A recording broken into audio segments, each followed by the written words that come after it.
પંચાયત સમાચાર 24 માં આપનું સ્વાગત છે। ગરબાડા તાલુકા પંચાયતમાં ભાજપનો ભવ્ય વિજય। કુલ 24 બેઠકોમાંથી 15 બેઠકો જીતીને સ્પષ્ટ બહુમતી સાથે સત્તા હાંસલ કરી। દાહોદ જિલ્લાના ગરબાડા તાલુકામાં સ્થાનિક સ્વરાજ્યની ચૂંટણીના પરિણામોની સત્તાવાર જાહેરાત કરવામાં આવી છે, જેમાં ભારતીય જનતા પાર્ટી ભાજપે સ્પષ્ટ બહુમતી સાથે ભવ્ય વિજય નોંધાવ્યો છે। લાંબા સમયની રાજકીય રસાકસી અને સઘન ચૂંટણી પ્રચાર બાદ મતદારોએ શાસક પક્ષ પર પોતાનો અડીખમ વિશ્વાસ મૂક્યો છે।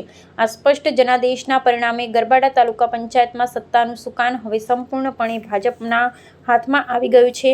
ચૂંટણી અધિકારીઓ દ્વારા જાહેર કરવામાં આવેલા આંકડા અનુસાર ગરબાડા તાલુકા પંચાયતની કુલ 24 બેઠકોમાંથી ભાજપે 15 બેઠકો પર નિર્ણાયક જીત મેળવી છે। બીજી તરફ મુખ્ય વિપક્ષ કોંગ્રેસનો રકાસ થતાં તેને માત્ર 5 બેઠકોથી સંતોષ માનવો પડ્યો છે। આ ચૂંટણીમાં સ્થાનિક રાજકારણમાં નવા સમીકરણો ઊભા કરતા આમ આદમી પાર્ટીએ પણ ખાતું ખોલાવી 2 બેઠકો પર વિજય પ્રાપ્ત કર્યો છે, જ્યારે અન્ય 2 બેઠકો પર અપક્ષ ઉમેદવારોએ બાજી મારી છે। આ ઐતિહાસિક સફળતા સાથે ભાજપે ગરબાડા તાલુકા પંચાયત પર સત્તાવાર રીતે પોતાનો કબજો જમાવી લીધો છે। પરિણામોની જાહેર થતાં જ સ્થાનિક નેતા અને સમર્થકોએ ઢોલ નગારા, ગુલાલ અને આતિશબાજી સાથે વિજયોત્સવ મનાવ્યો હતો। આગામી દિવસોમાં પંચાયતના નવા પ્રમુખ અને ઉપપ્રમુખની વરણી માટેની બંધારણીય પ્રક્રિયા હાથ ધરવામાં આવશે, ત્યારે આ પ્રચંડ જીત ભાજપ માટે ગ્રામીણ સ્તરે પાયાનું સંગઠન વધુ મજબૂત કરવા માટે મહત્વની સાબિત થશે।